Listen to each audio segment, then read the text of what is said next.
So, we good? Ready?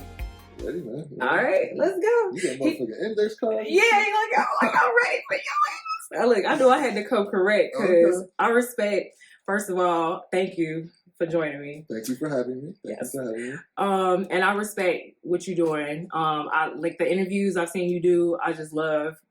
I love it because like you are very much a person that you can tell takes the time to like figure out the person and the questions and the trigger. You're giving much Oprah, Montel Williams. I am bald head. Is that the first time you heard that one? That's Montel Williams. That's a blast.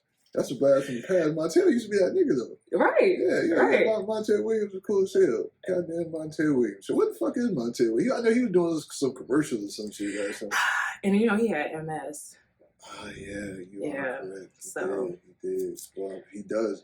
Is he still? He's still alive. He's still. I hate that we gotta do that. I know, right? So much shit be happening on the internet. I'm still alive. Right. I'm still alive. Who was that? You ain't never heard that? It was like some on IG, man. It was like a little viral video. Dude made this song. He got shot. Oh like, God! I'm still alive. Yeah, you got to see that shit. It's classic. I believe it. Classic. I believe it exists. Classic internet fodder.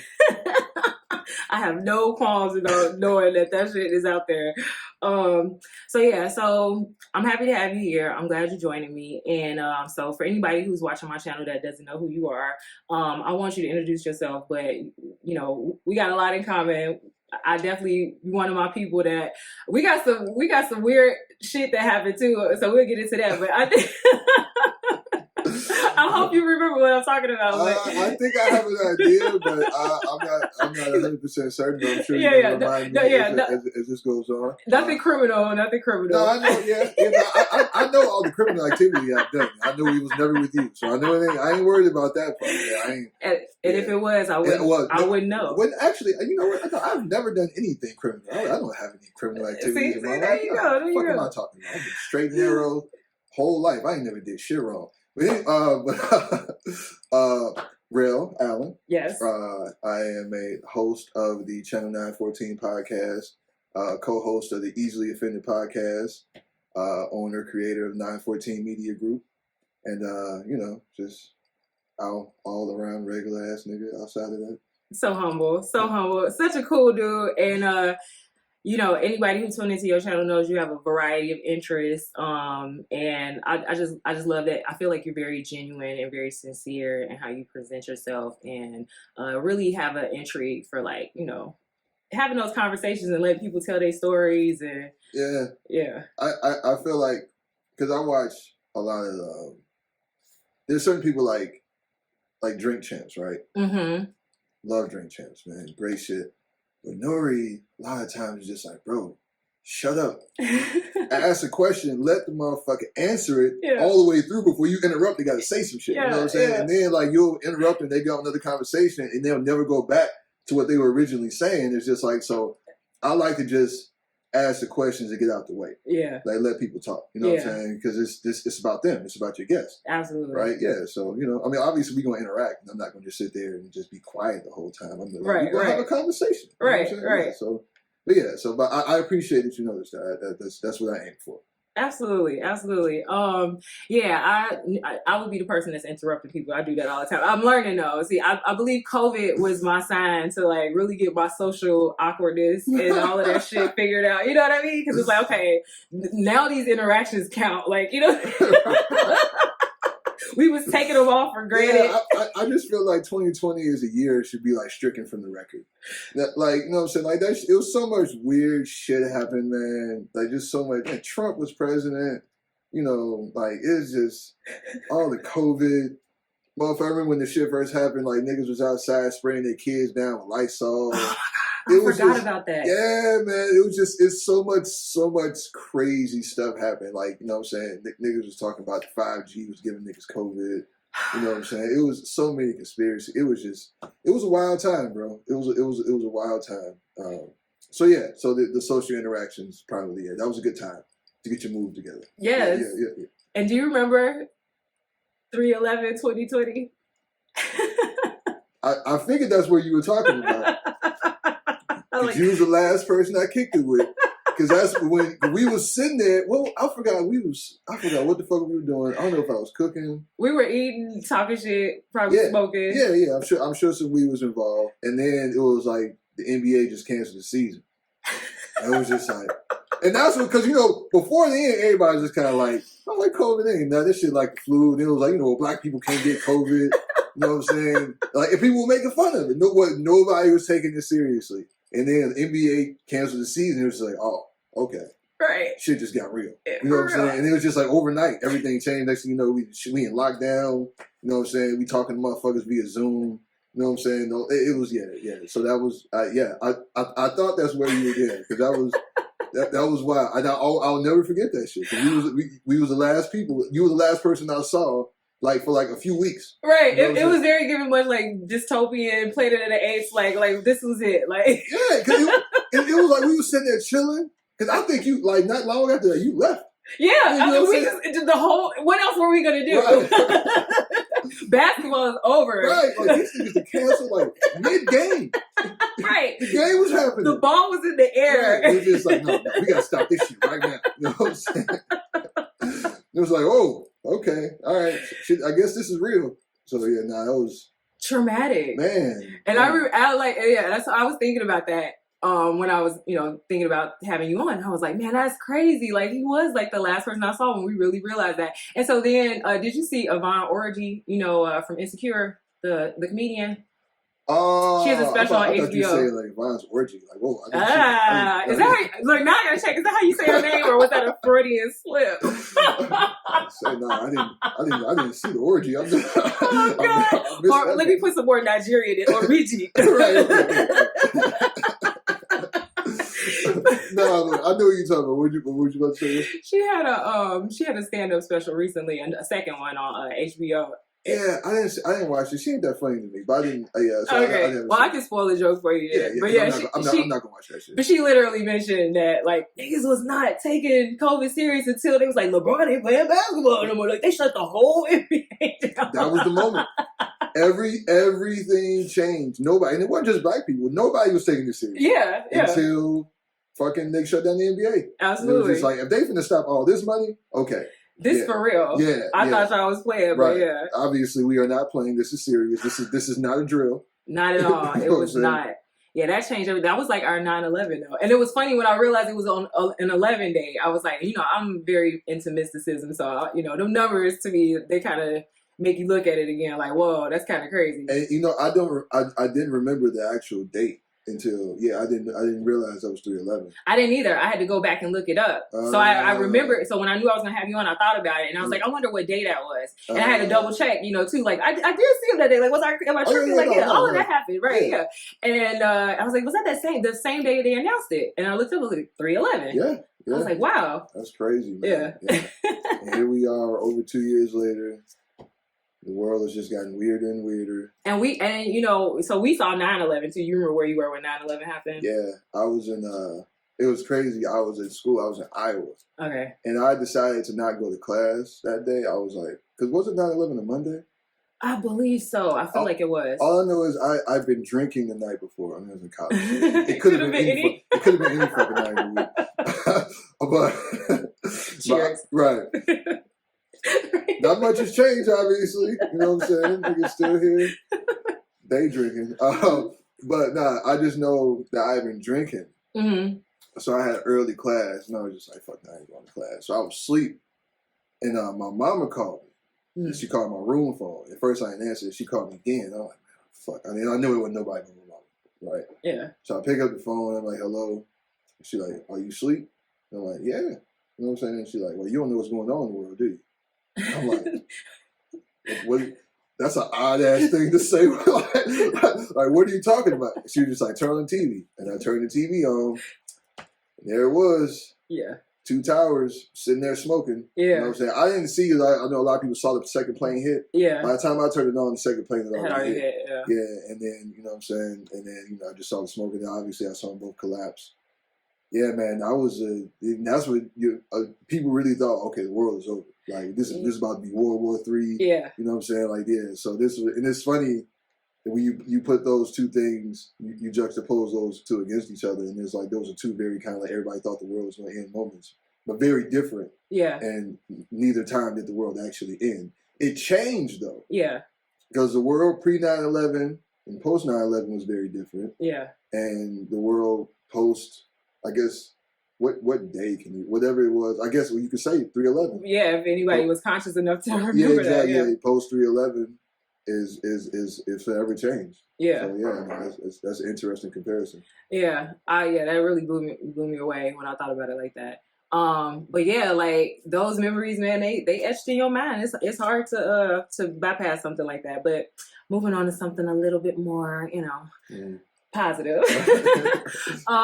So what made you start? I know you said, coping with being at home and COVID, and then your brother passing kind of made you start the podcast. But talk about that a little bit. So it's something that people have been telling me I should do for like a long time, like podcasting or blogging or whatever.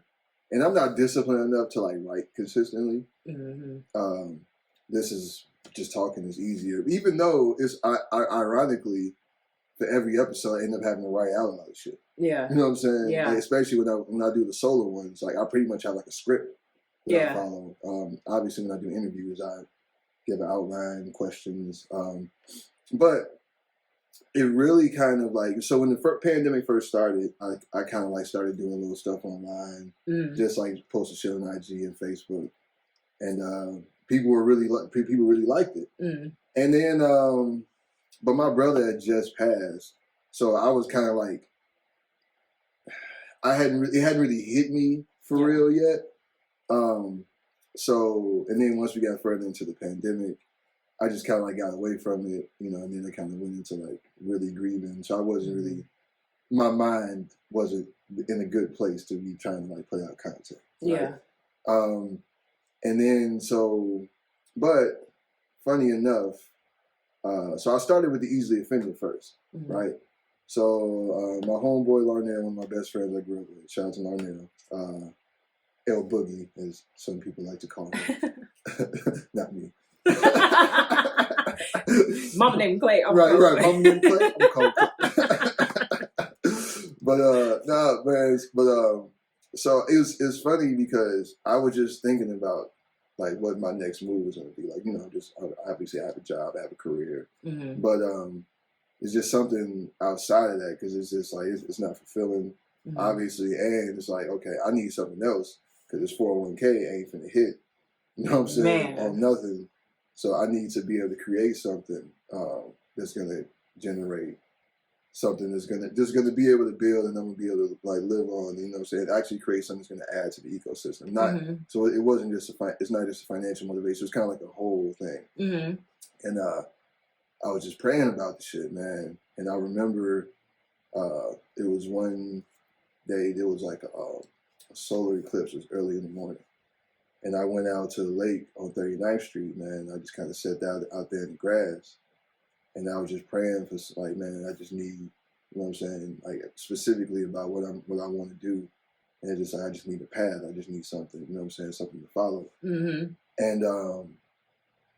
this idea popped into my head that I see a lot of people, podcasting is actually a big thing, right? And I see people that I know, like, doing content.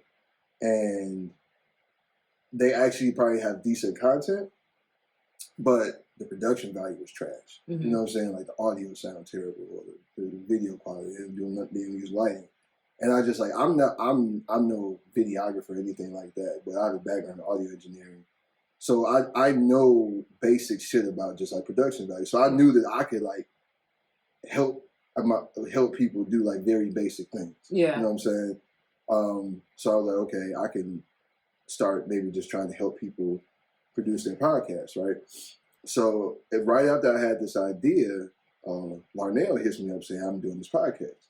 I'm like, oh, that's fucking perfect. You know what I'm saying? You can be my guinea pig.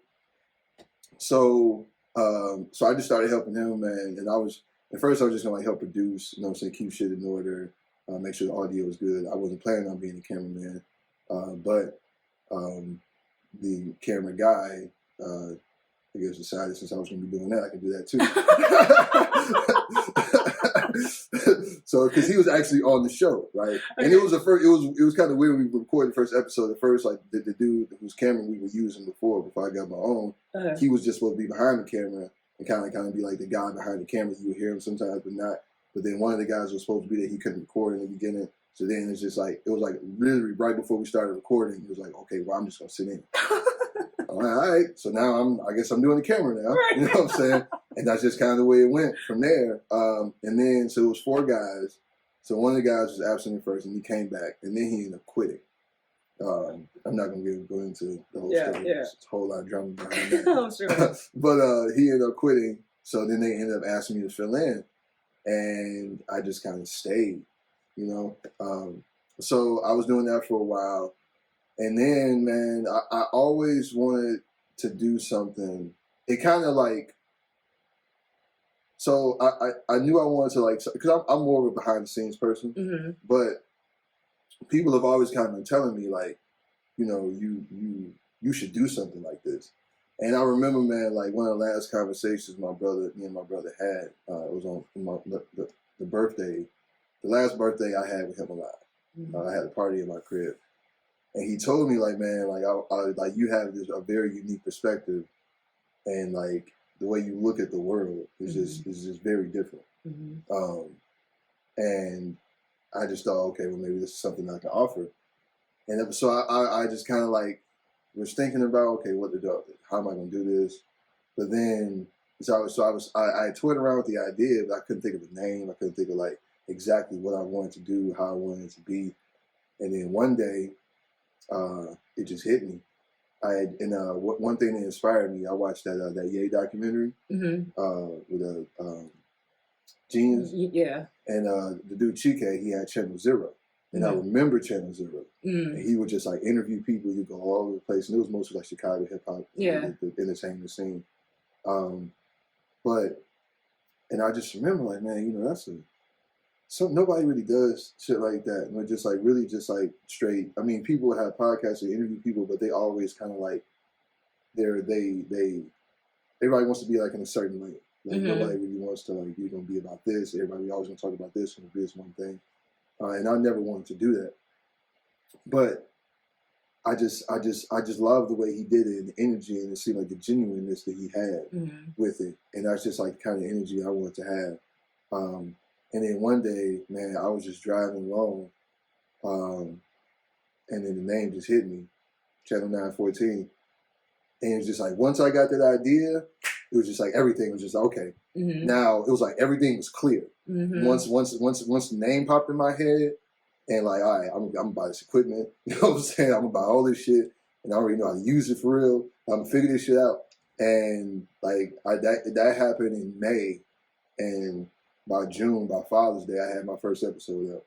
Man. And it was really just kind of like a way to keep my brother's legacy, his name, and like him to still be a part of whatever I'm mm-hmm. doing. You know what I'm saying?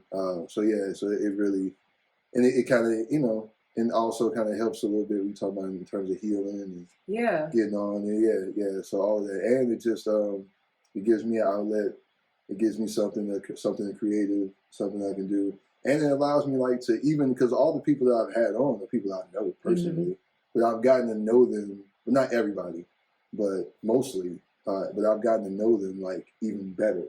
Yeah. You know what I'm saying? And so it's been a really, really interesting experience, man. I found out, it's like because I didn't even know what I was going to do. Like my first episode was just like, sitting and talk about Father's Day. Mm-hmm. You know what I'm saying? My second episode was about male pattern baldness. there was some flow. Yeah. So then my third episode, it was funny because I always knew I wanted to have guests. Yeah. And I had like a kind of like, I had like a list of people that I wanted.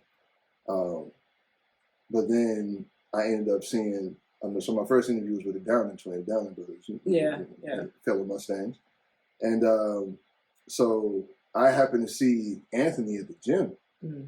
And we were talking, and it was just kind of like, hey, you know, you're doing this and doing that. And I was just like, hey, man, would you want to get interviewed? And he was like, yeah. You know what I'm saying? And it just happened just like that. Yeah. And via that interview, me preparing for it, and me getting ready, and then the actual process was just like, I like this shit. Yeah. You know what I'm saying? Like doing the research, like everything about it, like researching, preparing for it, the actual process, and then like the interview, the conversation we had, just like, nah, this is my thing. You know, and it's funny because like when I first started, it was just like, I just wanted to be like, so the quote I used to describe was like from Bruce Lee. Mm-hmm. And it's just like, you should be like water. If water is in a cup, it becomes a cup. Yeah. If water is in a bowl, it becomes a bowl. It should be formless. So I never want to be tied down to one thing. You know, you look at somebody like Joe Rogan, mm-hmm. you know what I'm saying? Like, it's like a myriad of topics, a myriad of interests. And that's really who I am. Mm-hmm. You know what I'm saying? I'm kind of like one of those jack of all trades, master of none. Mm-hmm. You know, I know a little bit. I got a lot of useless information. I read a lot. You know what I'm saying? So yeah, so I know that was just a long ass answer. No, that was a lie, but it was great. But that's really kind of like the lane, because there's nobody in terms of like, well, I shouldn't say nobody, but just with Black people, we have this tendency to have to explain ourselves mm-hmm. and explain why we do things and what we're doing. Mm-hmm. And I really just kind of want to get away from that and just show like the spectrum that we have mm-hmm. without having to say, hey, you know, Black people do this too. Mm-hmm. Hey, you know, Black people into this too. You know what I'm saying? Like, nah, we ain't got to say that. We ain't got to explain ourselves. We ain't got to keep doing this shit. We just be. We just exist. You know what I'm saying? And all we got to do is show it. So, yeah. A word. So that's what I'm on, man. That's what I'm trying to do. Praises. Yes. That you just, everything, like, you already know, like, and I remember I DM'd you because I was like, I'm like, you just had this vibe, and I'm like, we seem like we got a lot in common. Like, well, we don't, you know, have no interactions outside of, you know, a like or whatever, a comment on Facebook here and there. But yeah, like I definitely always felt that kind of spiritual connection that you had to other people. Like, I don't know exactly how to describe it, but what would you say? Where do you think maybe that came from, or how would you describe your spiritual core? Describe my spiritual core. I know. Well, you weren't ready for that. Switch shit up on your ass. Know, right? I was not ready for I'm the Black Oprah, like Carisha said. I was not ready for the spiritual core question. That's interesting. It's interesting how you put that. So I genuinely give a fuck. Right. Mm-hmm. I feel like I am a communicator. I'm good with people. I'm actually naturally a shy person, mm-hmm. but I know I have the ability to, like, I can pretty much talk to anybody. Like, I was one of those people, like, I used to be on the train all the time on the red line, and like somebody always just, like, for whatever reason, like, vent their whole life story to me. I'm just sitting here like trying to get home. You know what I'm saying? But I'm never rude. And I guess you can say, like, I'm kind of an empath like that. But it's not. So what I'm doing, well, obviously, eventually I want to make some money from this shit, right? You know what I'm saying? I mean, motherfuckers got to eat. I got a kid. We are available. Yeah, promotions, right. Advertisements. Right, yeah. I'll wear your shirt. Look at this. He got a blank hoodie on, just waiting. Man, it's a blank billboard right now. I got a big ass chest. It's readily available. No, but ultimately, man, I see a platform that is oftentimes misused, and there's just so much misinformation and dissension and just like a lot of just like hateful shit, very divisive shit that people use the internet and YouTube and like podcasts for. And there's just, I just feel like, man, I got something to offer the ecosystem in terms of just being like genuine. I ain't out here trying to fake no shit. I'm not doing nothing just for clicks and likes. And that's just kind of like, I ain't never been no fronter. You know what I'm saying? Like, I'm a terrible liar. But also, I mean, not to go too deep off into, I'm a Pisces. So, like, Pisces feel deeply, and we're often in tune to like the energy around us, not just in our immediate, but just kind of like overall. And so like I feel like, man, if I got something to offer the ecosystem, man, in a positive way, I'm gonna try to give it.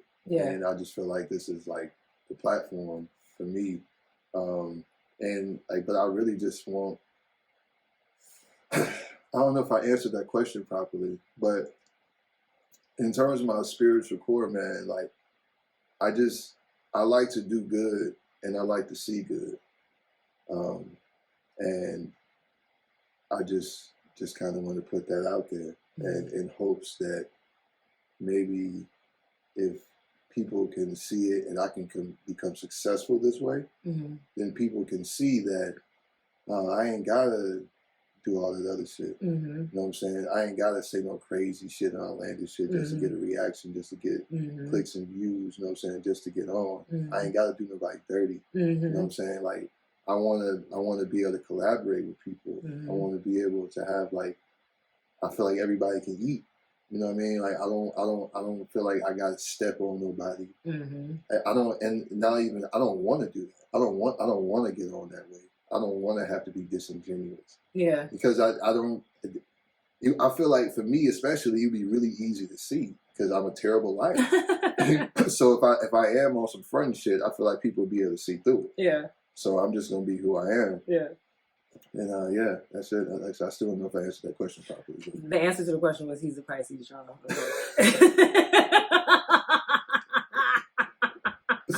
No, that was beautiful. Yeah. No, because I like how you kept referring to like the ecosystem too, like because that lets me know that you think of yourself as part of a whole, and I think I don't know how people get disconnected from that, but that from a young age that always bothered me, like that people don't see them in everything else. Well, I mean, in American culture, we live in a very individualistic society, and which has only been heightened by social media. So everything is like looking inward. You know what I'm saying? And like just even the way we use resources. I mean, we talk about 2020. Look what happened. Motherfuckers was like racking up toilet paper and then selling it online. You know what I'm saying? Selling it on Amazon for like ridiculous. People's parents paying hundreds of dollars for fucking toilet paper. It's just like, you know, I'll never forget y'all for that. Yeah, right. I mean, niggas. But yeah, it we are part. It's not like we all are part of like a village. You know what I'm saying? It's just like this African proverb I always talk about. I always say is if you want to go fast, go alone. If you want to go far, go together. Yes. And you know, shit. We going nowhere fast. Man, it's like and you can just see that people really don't like give a fuck about each other. You know, and even in 2020 when we had this whole social upheaval and all this other stuff, a lot of people were using that stuff for their own gain, like to become more popular on social media, or even with certain causes, like people was certain things happen, everybody wants to jump online and talk about it.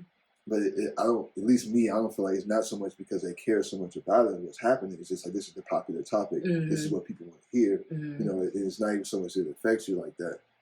And I don't know, I just don't like that shit. Yeah. You know what I'm saying? And so I'm just gonna, I just kind of want to be the anti that. But it's not like I have this whole plan I'm just not going to be. But it is certain shit that I just don't want to talk about. Like, yeah. I don't want to talk about relationships. I don't want to talk about, not ever, but I don't want to get into, I don't want to be one You don't be people. That guy. Yeah, it's just like, you know what I'm saying? Like men are this, women are that. You know what I'm saying? And niggas should pay all the bills, and women need to be in there cooking, cleaning, doing my laundry, make me a peanut butter and jelly sandwich. You know? Flashbacks. Yeah, man, it's so much because like, man, I don't really know shit for real. Right. You know what I'm saying, man? I'm just out here trying to figure out life, just like everybody else. Yeah. I ain't special. You know what I'm saying? I'm just here, and I'm just trying to offer whatever I had. I kind of just wanted to, it's okay to be normal, man. Like, you don't have to be an expert in this, or you don't have to have all of this or that. You know, you can just be just a regular ass person, you know? Like, and I feel like in this social media age, like everybody like needs to be spectacular in some sort of way. Yeah. Right? And nobody just wants to just be, and that kind of it leads to a lot of people fronting. Yeah. Stunting for the gram, as they call it. You know what I mean? And most of this shit is fake. Yeah. You know what I'm saying? People don't be living how they say they live. People don't be about what they say they be about. I don't know. I just want to be one of the people. And I'm saying everybody. Yeah. I mean, it's not everybody, but by and large. And I just want to be authentic and maintain the authenticity throughout. Yeah. And not compromise it. You know, and going forward. Yeah. I definitely, and I noticed too, did you notice too, like with the pandemic, it really showed how fickle celebrity is? Because they were the main ones, like they were losing it. Like I have to go outside and have 30 people asking me for, an autograph before I even hit the door. Like, yeah. And honestly, man, that's something that one of the reasons why, like, I was very, very hesitant to do this and start to try to put myself out in a public way is because I'm a private person, and it's kind of like I would be like one of those people like who was it that said Kumo D. He was on Arsenio Hall. There's a few people that said this, but I remember seeing this recently. Kumo D was on Arsenio Hall, and he asked him like you always have on the hat and the glasses, and just like if I take my glasses off and my hat and just go out in public, nobody knows who the fuck I am. And Jamiroquai said that same thing. He always wears this big ass hat with the lead. I forget his name, but Jamiroquai is the band. Yeah. But you know what I'm talking about. Such a music fan. You got to clear that up. Yeah, I got to clear that up. I always forget his name. Yeah. But he always wear those big hats. Right. Go out in public, nobody knows who he is. And then you see her, the guitarist started like that. Yeah. She was a child artist though. She was really young, doing background and things like that. I know for a while. So she was in the industry for a while. I didn't know that. So I don't know if that was part of it. But then you see, like recently, she just all out here. So I was like, you didn't see her, and now you kind of see her everywhere. Yeah. You got people like MF Doom always wear a mask. Yeah. You know what I'm saying? But I didn't want to. I felt like that would be weird. You seen it. You probably would have went viral though, like, who is this one? Right, somebody identify him. Right, yeah. They just be sharing just to ID you. Right, yeah, exactly. Yeah. I need to reconsider that. But no, I just being a celebrity it just looks hard. And I think because people feel like they have like ownership of you. Especially now with the internet being so accessible, yeah. Yeah, and then just like I just know that like if and when I do become like more public and people that I don't know really start like fucking with me, I just know that I'm gonna have to ignore social media because people are brutal. Oh my God, ridiculous! The things that they say. That's why I clap back in the minute. I will let y'all know from the jump. You don't want to get dragged in these comments when I find time. But see, the thing is, that's what they want. Right. That's what they want. They want a reaction. They want. Because they'll respond like, "Oh my God, I can't believe you respond." After they usually, "I hope your mama died, bitch." I hope your asshole bleed for 3 weeks. Right. Oh my God, you responded. Right. And they put that under a regular ass picture. You know what I'm saying? It's just like and people are so nuts. Like you can't say nothing. Like you could say some shit like, "Yeah, man, I think unicorns are cool." Right. Somebody be, "Oh, just fuck regular horses." Now. Right.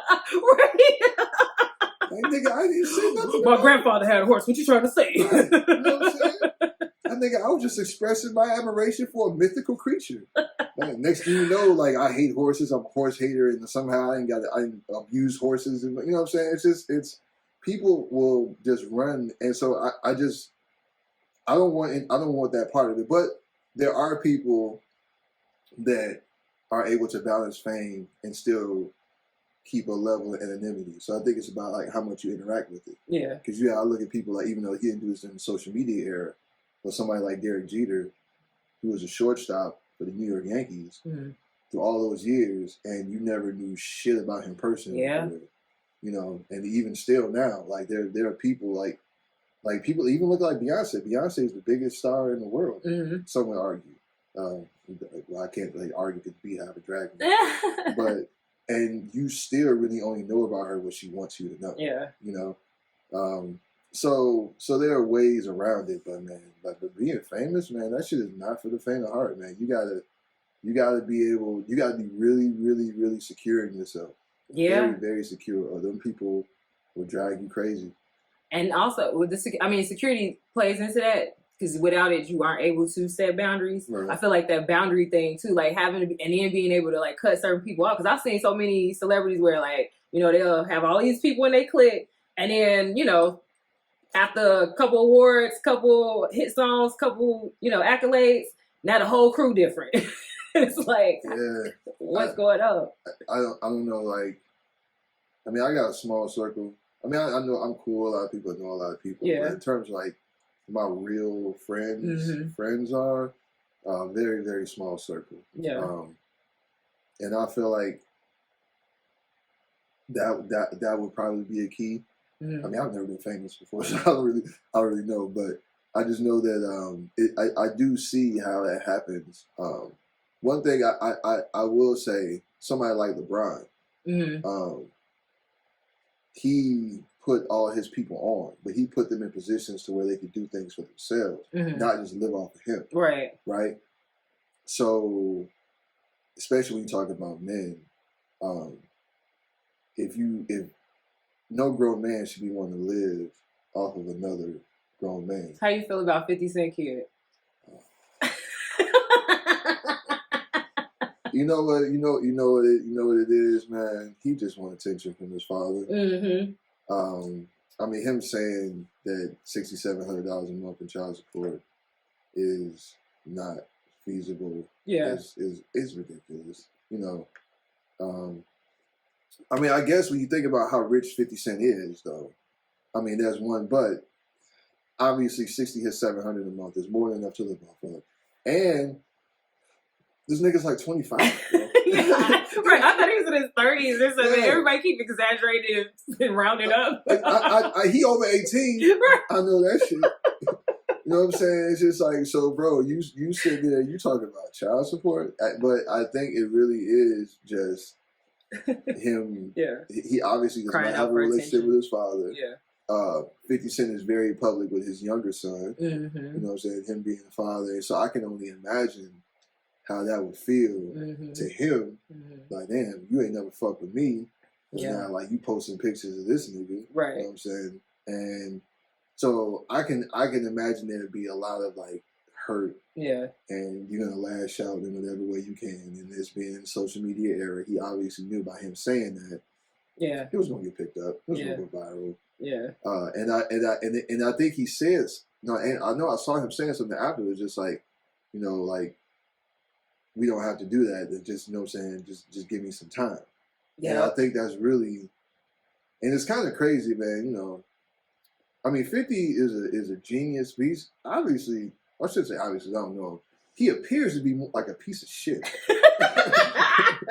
But also, if you think about like how he came up in the environment he came up in, you know what I'm saying, like that shit molds you. Like, I mean, this nigga got shot 9 times. Yeah. Yeah. Right? Yeah. Like, I can imagine how that will affect you and all the things you've seen before that. You know, his childhood, and, you know, he grew up, like, you know, in that life. And I guess, and then, but, you know, sometimes you see him, like, online where he be doing people. He's kind of a bully. Yeah. You know, obviously a genius, you know what I'm saying, in terms of, like, I mean, what he's done in terms of marketing and transitioning from music to television, we really haven't seen anybody like 50 Cent do what he does at the level that he's done it. Yeah. But I mean, he obviously ain't giving no fucking parenting courses. And it's weird because, you know, in Power, he killed his own son. And see, I haven't watched any of those shows. You like, watched it? Yeah. None of them. The Wire, Power. I try to stay away from them shows. I feel like one day I'll sit there and I'll binge out on one of them. But Now Power was good until it became more like drug dealer superhero shit. It's just like, this is not real. See, that's what I'm saying. That's what I was like. I knew eventually it was gonna be like, I don't know if I should be watching this. I mean, it was always a little ridiculous. But then it got to the point where it's just, all right, come on, bro, this isn't remotely believable. But early on, 50 Cent's character killed his own son. Child. And I was just like, how much of that is him kind of him kind of acting that like. So and I don't know, like I don't know people's personal lives. I know a lot of things can happen between people. Yeah. And I know especially when it comes to like co-parenting relationships, a lot of people don't have the ability to separate the parent from the child. So the vitriol that they may have for the parent ends up affecting the child. But the child really ain't got nothing to do with that. Right. You know what I'm saying? The child ain't asked to be here. You know, so, and you see that a lot. So you don't know what role that plays in their relationship. So I just, man, I hope that one day they're able to, like, because especially as a young man growing up around a father and you see your father is so public, you know, and you don't know what he's done. But obviously, I mean, but dude over the years has talked a lot of shit about him, about 50 Cent, about his father. So, you know, they've gone back and forth. So it hasn't just been like, you know, 50 just been talking shit about his son. His son just kind of been innocent this whole thing. You know? You know, his son's definitely played a part in it. But I think as an elder, you kind of like, you have to be the more sensible one. Yeah. But that's not always the case. I don't think that's 50 strong suit. No, I don't think so either. When it comes to shit like that. Man, yeah, it's wild out here. Man, you kind of, and that's why I love it. I'm letting you talk and you going through some of my stuff. One of the things I wanted to ask you though was, how does your daughter feel about you doing your podcast? Nia, right? Yeah, Nia. Yeah. She likes it. Yeah. You know, she was on the episode. I saw that. She likes it. I couldn't watch all of it because I haven't watched Stranger Things yet. My daughter's seen it all though, but yeah. So it was because. So I just thought that because when I first started, I told her I was gonna incorporate her somehow. And I plan on doing it again. Yeah. Because we watch a lot of like movies and TV together. That's kind of like since she was a baby. I took her to her first movie, and that's kind of like our thing. Like we go to movies together. We watch shows, and so I actually started her watching Stranger Things. I was watching it because she was too young when it first came out.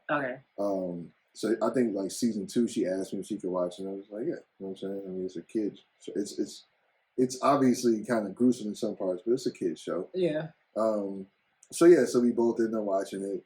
So I just thought it'd be cool, like, you know, we could do like a little review. Yeah. No, but she loves it. Yeah. She doesn't watch everything, but she checks it out. She subscribed to my channel. That's huge. It is. Because my like, I'll send her TikTok. She'll send me TikToks, but she will never follow me back. She don't want me to follow her. Yeah, well, because Nia doesn't have. I don't let her have social media. Okay, that's nice. Yeah, I feel like, especially in this world, growing up is hard. Yeah. In terms of like building and keeping your confidence. Yeah. And it's like it's hard enough dealing with your peers and your in your immediate vicinity, but then you got to factor in like the globe essentially. Yeah, you know and bots, not even real people, not even real fucking people. So I don't let her have it. I kind of want to. That's awesome. Shield her from that. How old is she? She's 14. God, and that's a task, right? At this point. Well, I've ingrained it in her head so much because I just told her like this like, and the thing is, I'm not one of those parents. Like, I'm not a dictator at all. Yeah, we have conversations, but my hard lines are my hard lines. Gotcha. And this has been a hard line. And we went through some years ago, like her friends, like, you know, friends talking about me. I'm the only one on social media. Like, and sound like a you problem. Yeah, and I always tell her like the worst thing you can do is come to me trying to talk about what everybody else is doing. Right. I don't care about everybody else. I'm not everybody else's father. I'm your father.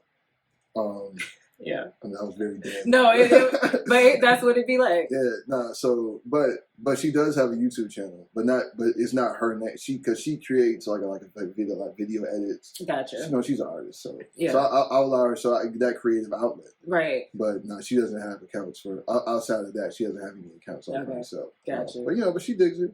That's smart. Did you see that documentary they did on Google? No, not Google. It was all of them. It was on Netflix about the algorithm, social media, something. Social something. Yeah, I know what you're talking about. Yeah. Yeah. I mean, it's definitely a big social engineering component in terms of I mean, your feed is kind of curated to what you search for, what you look at. I believe that it's about what you say out loud too, because it's been plenty of times, and they confirmed too, like Amazon, all of them listening when they ain't supposed to be listening. That's why they ask those apps where they ask for access to your microphone. They always listen. It's just like if we just mention a product, like I really need some detergent. I mean, I need to go buy you some Tide. Right. There's probably gonna be some Tide ads on our phone right now. Yeah, right. So that shit is real. So it's kind of like when we talked about one of those things that happened like after 9/11. That's when like privacy really kind of started to. So like, I mean, it really, unless you're gonna be off the grid for real, there really is no. Man, and look, all of them dudes that was talking all that trash. Where they at now? It's a few hoes still out there, but I'm like, man, you can hotep all you want. You can be the, what I'm saying, indigenous most sovereign. At this point, you gotta have your own power grid, grow your own food. You know what I'm saying? You gotta be off somewhere in the wilderness. All of that. You gotta be completely disconnected, or else like you in it. You in it. Period. There's no toe in. There's no way around it now, right. Unless you completely desegregate yourself from all of society. Right. I mean, we in the matrix, man. Yeah. So it is what it is. I knew it was over when my dad got an iPhone because he is the most anti-internet, social media. You know what I mean?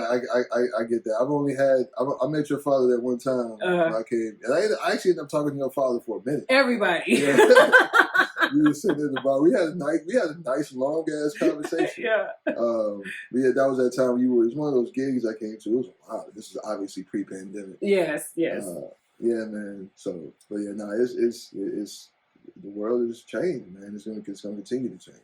Yep, and you gotta keep moving, get with it, or get lost. That's why I feel like a lot of this, a lot of the divide between black men and women too, is this like lack of us wanting to evolve. Each of us, like I feel like we each still hold on to this old thought of what each of us should be, and it's just very archaic. Yeah, I feel like so there's so many people. So when you talk about what used to be, right? So a lot of it boils down to money, right?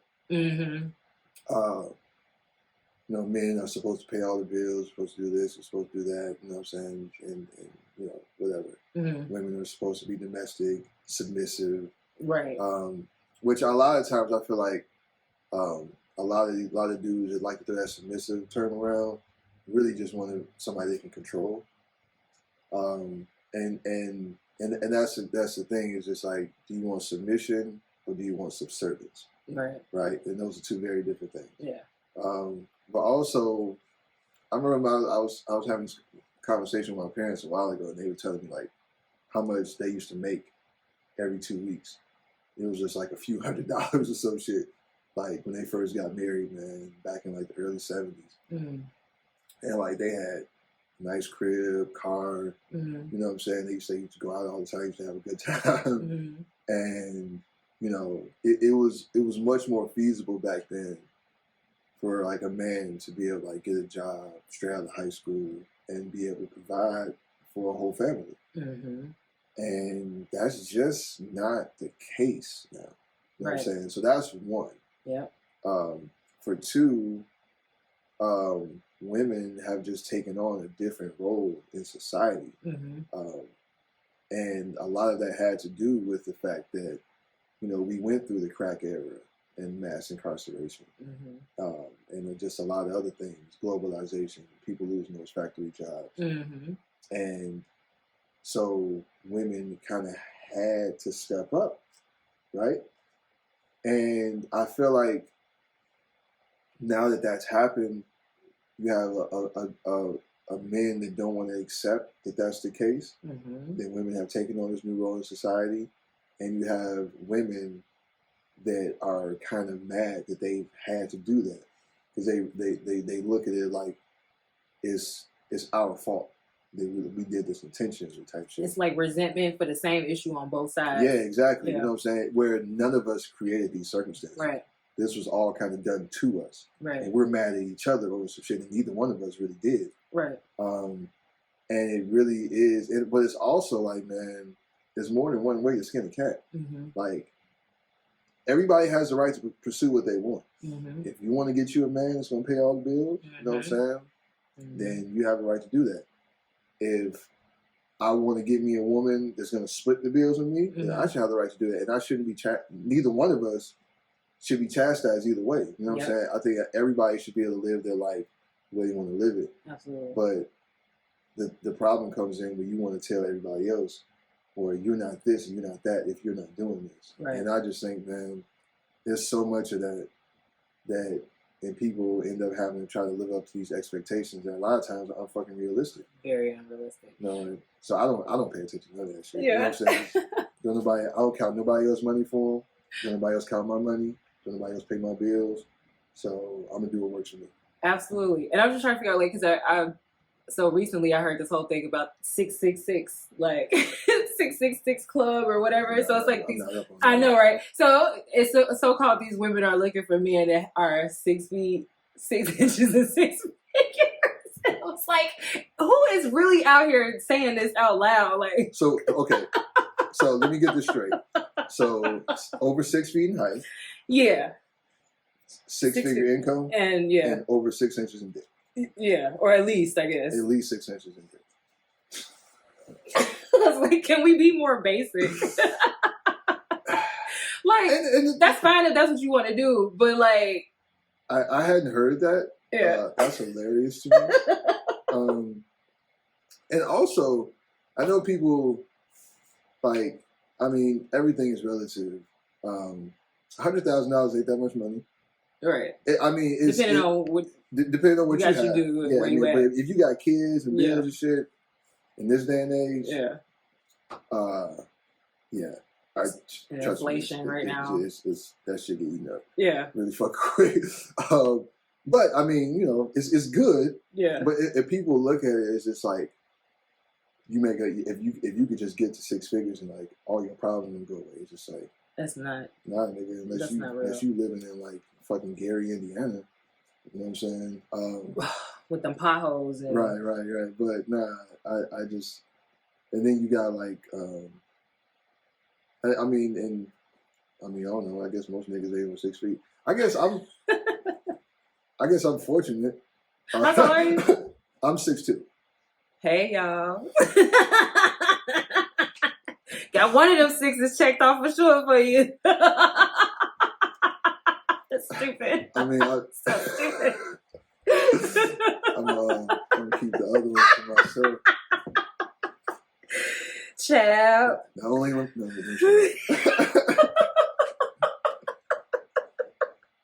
I tried to get it out. Nah, you know, that's not for everybody. No, you understand. But hey, you know, I'm all right. It's the ones that don't tell you.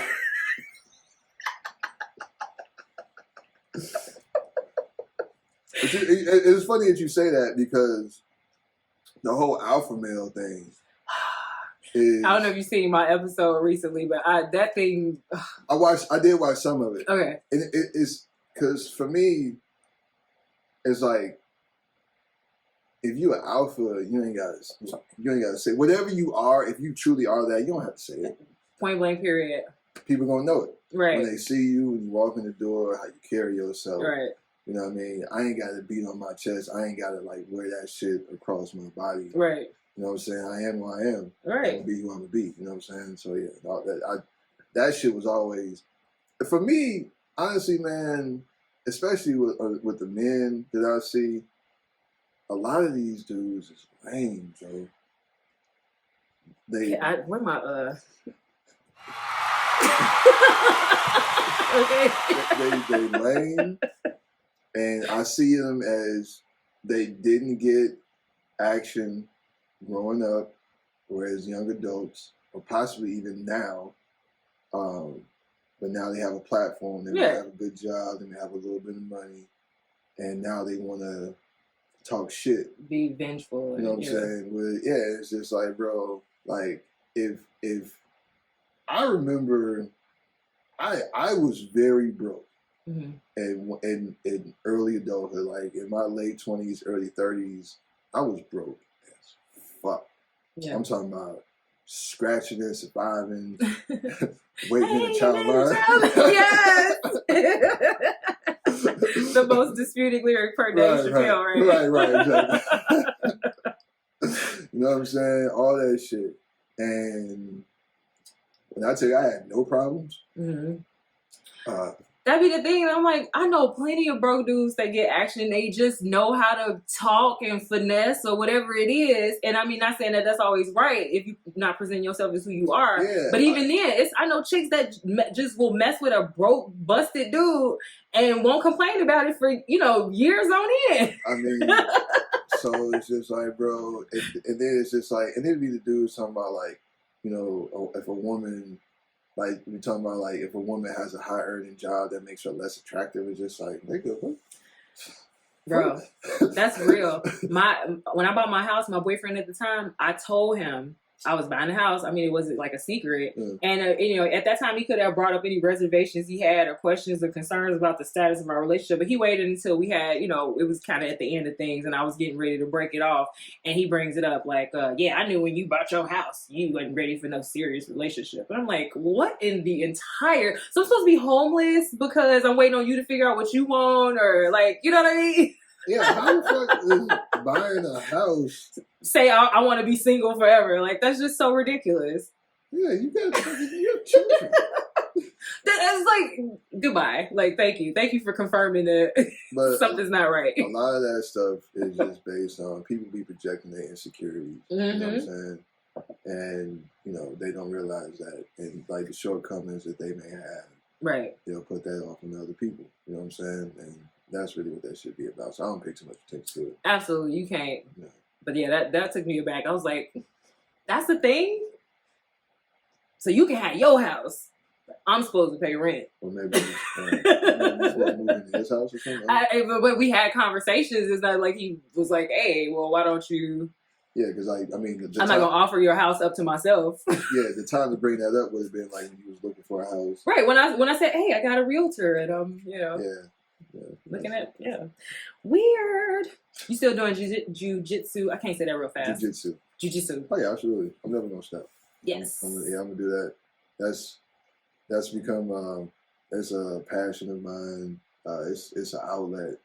The people I do jujitsu with are not just like my classmates; they're my friends now. So I'm never gonna stop doing that. As long as God willing, as long as my body allows me to. Yeah, I'm gonna be doing it. I'm gonna be teaching. I want to teach. Yeah. I'm actually supposed to be. My coach is going out of town for a minute, so I might be teaching my first class in these next few weeks. Excited! Yeah. I wish I could have somebody to send over there to you, because I don't know. The way my joints be cracking and stuff, y'all might jujitsu my whole leg like a Barbie doll right across the room. and people be so afraid, man. It's like I was gonna ask you that. People be scared, bro, and it's so wild. It's just like, bro, this is not Fight Club. Right. We're not in here beating each other ass. We all got jobs. We all know ain't nobody trying to hurt them, but we gotta go to work tomorrow. Right. You know what I'm saying? Nobody trying to end up on FMLA. You know what shit? You know what I'm saying? Like you would get it anyway, would you? Like you did that to yourself. Right. You know what I'm saying? Have to take PTO for this shit. Nah, right. Man. Like it's a form of exercise. It's a martial art. Now obviously, I mean, I've been injured. You know, I mean, that's part of it. It's kind of like, but it's not like something that like happens often. Right. Anytime you do anything athletic, I mean, you can go to the gym, you can pull your hamstring, run on the fucking treadmill. Anything. You know what I'm saying? Like, so like fear of injury is not really a reason to not come. I just know like the benefits that that I've experienced from it. And there are just so okay. I played football, right? High school, college, and there is no other way to like simulate that sort of competitiveness, you know, with that sport. But it's kind of like an outlet, and once I found jiu-jitsu, it's kind of like, okay, this is something that I can get that's similar to that. So that's kind of how it started. But what I found is, man, it's really just like learning a skill and just like honing my discipline, because it takes, jiu-jitsu is hard. It's counterintuitive. It causes you to use and bend your body in ways that you're not used to doing. And just to be able to kind of like, so you have to kind of like reprogram your mind in a sense. And it's almost like, even in terms of like, because it's similar to wrestling, but like in jiu-jitsu, being on your back can be a dominant position, which is, when is that ever, right? You know what I'm saying? In any other aspect of life, being on your back, flat on your back is not. Missionary. Sorry.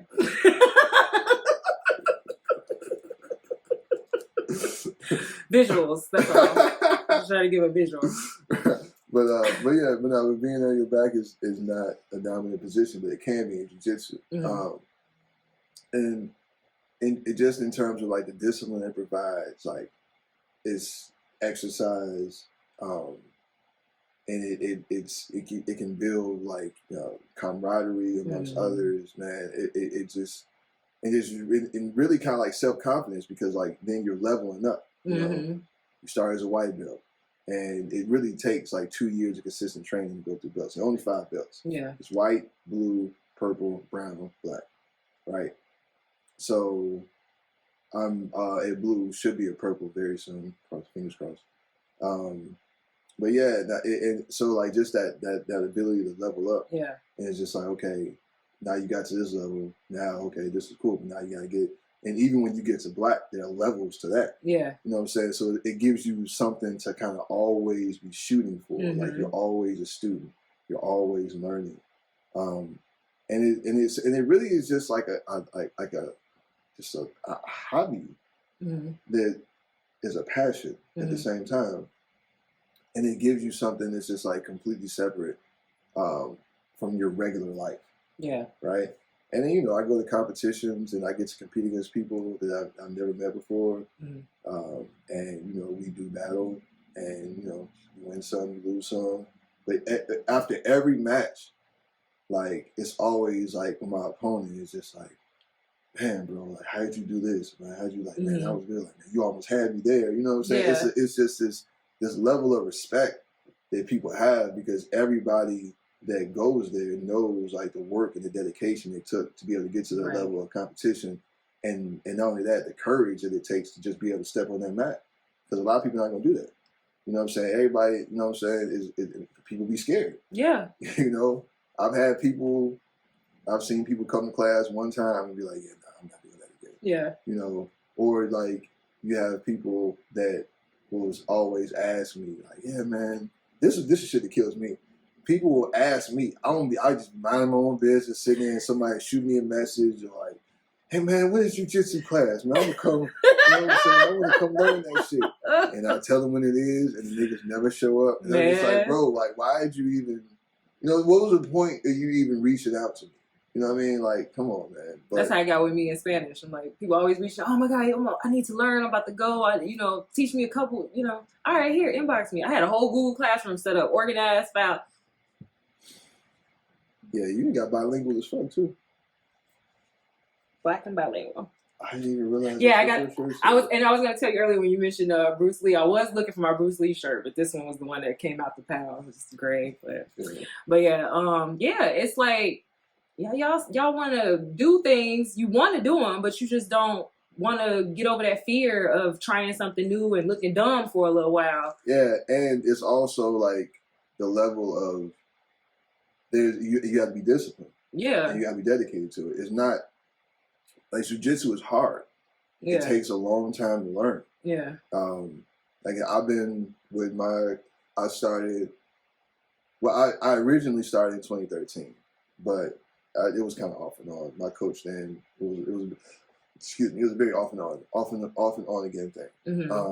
And then I hurt my back in between there. It was just a lot that happened. But I would say when I really started to really be consistent with it was in late 2018, early 2019. So in those 3.5, 4 years, it really took me from like I didn't really understand what I was doing to now I understand a little bit. You know what I'm saying? And it really, but now like I can look at somebody like I see like new white belts and people come in and I'm like, yeah, I remember when I couldn't do that. Yeah. You know, like I'll be like explaining to them like, nah, man, this is how you do this. You know what I'm saying? You got to move this way. You got to put your foot right here. You know what I'm saying? Those little intricacies. Yeah. And just being able to explain that. But it just takes time to learn. And I understand, man, people have lives. We all have things that we have to do. But like I feel like everybody should have a hobby or something outside of just their work and their family that, you know, interests them, something they can get away, something that's just theirs. You know, because like, I mean, jiu-jitsu is kind of like, that's my time. Yeah. You know, where I'm doing what I want to do. Yeah. You know, I'm not doing nothing for nobody else. I ain't doing nothing for my job. I ain't got to do nothing for my kid, for my family, nothing like that. This is all for me.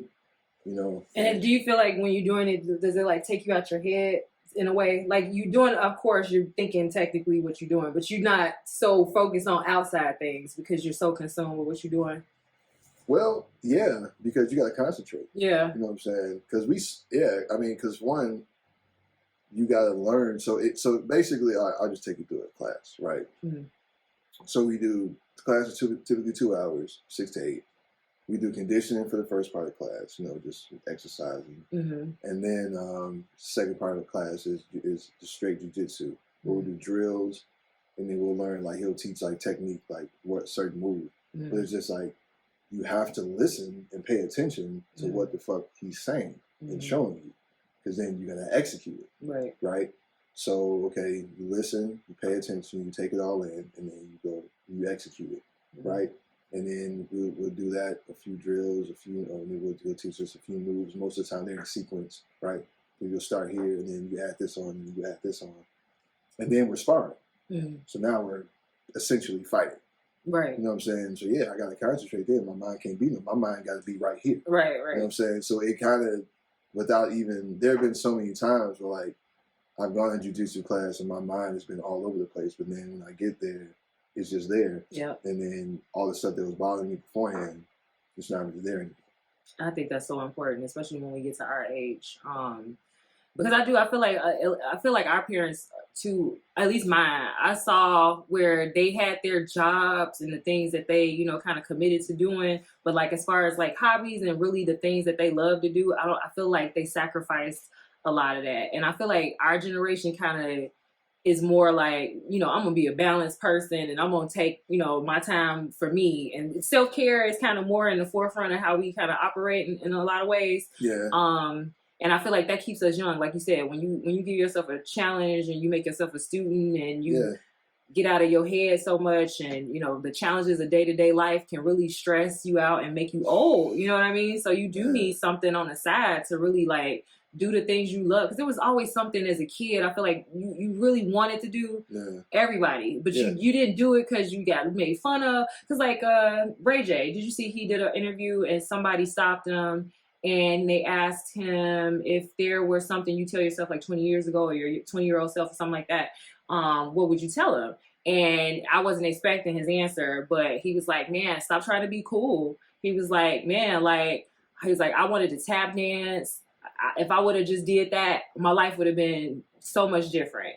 And, you know, I didn't do it because I just wanted to look cool, and that wasn't a cool thing to do. You know, it's crazy because that's so fucking true. Yeah. I remember when I was a kid, I was like super comic nerd, still am. But I kind of got out of it as I got older because it wasn't cool. Yeah. And so it's kind of like having my kids allowed me to kind of like to reconnect and go through all that stuff. So I see the stuff that she's doing now. You know, she's a painter. She draws. She plays guitar. You know what I'm saying? She's like kind of like living out a lot of my wildest dreams. And it's like she doesn't, you know, she's not growing up the way I grew up. Yeah. Right. You know, being outside in the early 90s required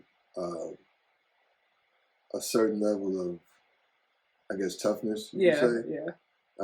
And I guess I didn't necessarily associate what I was into at that time with that. Yeah. So I let a lot of it go. Yeah. You know what I'm saying, for a while. And you know what I'm saying, just like with people dictating what's cool or what's not, and especially for us as Black kids growing up on the South Side. You know, I was in the 80s, and it was, you know, so I definitely, I feel what he says on that. You know what I'm saying? I mean, I didn't go as far as Ray J, because Ray J, it was funny because we was talking about, I had to do some research for a topic, man. What we were talking about for my Easily Offended podcast. Mm-hmm. And I dug into like that whole Kim Kardashian, Ray J sex tape thing. Okay. And man, what I found, I forgot that he used to fuck with Superhead.